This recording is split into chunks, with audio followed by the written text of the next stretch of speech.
दोस्तों, इस सदी के महानतम वैज्ञानिकों में से एक स्टीफन हॉकिंग का मानना था कि एस्टेरॉयड प्रभाव से हमारी पृथ्वी को बड़ा खतरा है। उनके अनुसार इंसानियत को खत्म करने वाली दो प्रमुख चीजें हैं, एक न्यूक्लियर वॉर और दूसरा एस्टेरॉयड इम्पैक्ट। अंतरिक्ष में लाखों एस्टेरॉयड हैं जो सूर्य के चारों ओर घूमते रहते हैं। इनमें से कुछ एस्टेरॉयड वैज्ञानिकों द्वारा डिटेक्ट किए जा चुके हैं। आमतौर पर इनका आकार इतना छोटा होता है कि इन्हें पृथ्वी पर मौजूद टेलीस्कोप से देख पाना मुश्किल होता है। इसी वजह से ज्यादातर एस्टेरॉयड की पहचान उनके टकराने के कुछ घंटे पहले ही हो पाती है, जब वे पृथ्वी के काफी करीब पहुंच चुके होते हैं। हाल ही में नासा के वैज्ञानिकों ने एक एस्टेरॉयड की खोज की है जो साल 2038 में पृथ्वी से टकरा सकता है। आपने शायद कई बार यह सुना होगा कि एक एस्टेरॉयड पृथ्वी से टकराने वाला है, लेकिन वास्तव में ऐसा कभी नहीं होता। हालांकि इस नए एस्टेरॉयड के मामले में ऐसा नहीं है, जहां सामान्य एस्टेरॉयड के टकराने की संभावना 2 या 3% होती है, वहीं इस एस्टेरॉयड के टकराने की संभावना 72% से भी अधिक है। इसका मतलब यह है कि इसके टकराने की संभावनाएं काफी अधिक हैं। सबसे चिंताजनक बात यह है कि इसका आकार 800 मीटर तक हो सकता है। इतने बड़े एस्टेरॉयड का प्रभाव एक देश की पूरी आबादी को समाप्त कर सकता है, जो हमारी पृथ्वी के इकोसिस्टम के लिए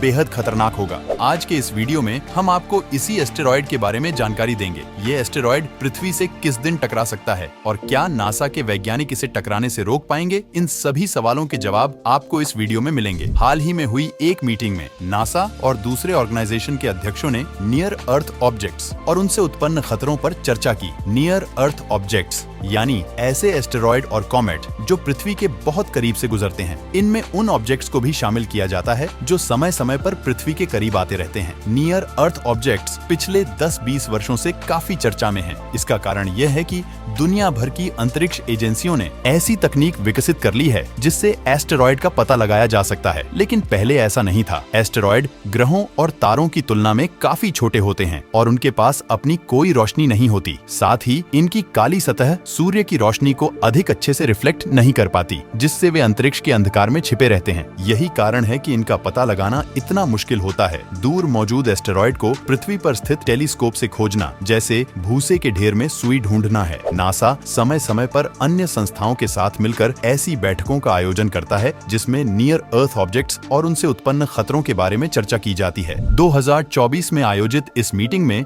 वैज्ञानिकों ने एक विशाल एस्टेरॉयड पर चर्चा की जो पृथ्वी की ओर बढ़ रहा है। इसका आकार 700 से 800 मीटर के बीच हो सकता है और यह 2038 में पृथ्वी से टकरा सकता है। जहां सामान्य एस्टेरॉयड के टकराने की संभावना 2 या 3% होती है, वहीं इस एस्टेरॉयड के टकराने की संभावना 72% है। इतनी अधिक संभावना को बहुत खतरनाक माना जाता है और इस स्थिति में एस्टेरॉयड से बचना लगभग असंभव हो जाता है। नासा के वैज्ञानिक यह जांच करना चाहते थे कि क्या उनके पास कोई ऐसी तकनीक है जिससे इस तरह के खतरे को टाला जा सके। यदि आप स्पेस साइंस में रुचि रखते हैं तो आप डार्ट मिशन के बारे में जरूर जानते होंगे। इस मिशन में नासा ने एक सैटेलाइट का यूज करके एक एस्टेरॉयड की दिशा बदल दी थी। वे यह एक्सपेरिमेंट करना चाहते थे कि क्या इम्पैक्ट टेक्नोलॉजी के माध्यम से एस्टेरॉयड से बचा जा सकता है या नहीं। सौभाग्य से डार्ट मिशन पूरी तरह से सफल रहा। इसका सीधा सा मतलब यह है कि एस्टेरॉयड को हल्का सा धक्का देकर उसकी दिशा बदली जा सकती है। लेकिन 2024 की बैठक में चर्चा किए गए एस्टेरॉयड का आकार बहुत बड़ा है। इतने विशाल एस्टेरॉयड के रास्ते को एक सैटेलाइट की मदद से बदलना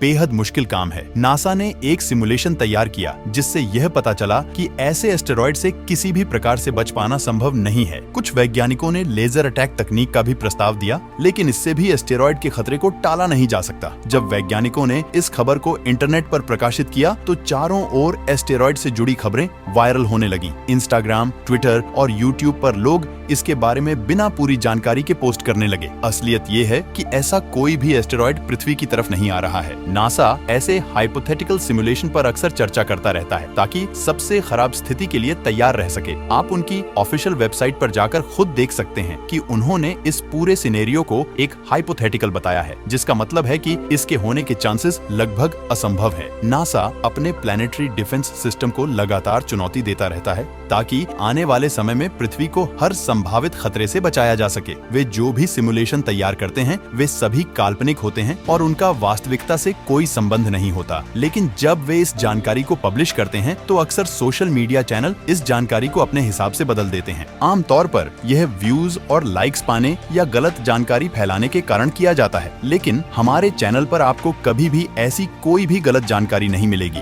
वैज्ञानिकों के अनुसार अगले 100 सालों तक हमें किसी भी नियर अर्थ ऑब्जेक्ट से कोई खतरा नहीं है, यानी हमारी पृथ्वी फिलहाल पूरी तरह सुरक्षित है और कोई भी एस्टेरॉयड इस पर हमला नहीं करेगा। तो मैं उम्मीद करता हूं कि आपको 2038 एस्टेरॉयड इम्पैक्ट की सच्चाई पता चल गई होगी। और भी अंतरिक्ष के बारे में कई ऐसी बातें हैं जो आपको गलत बताई गई हैं। ऐसी ही कुछ बातें मैंने इस वाले वीडियो में एक्सप्लेन की हैं। इस पर क्लिक करके आप देख सकते हैं। मैं आपसे वही मिलता हूँ।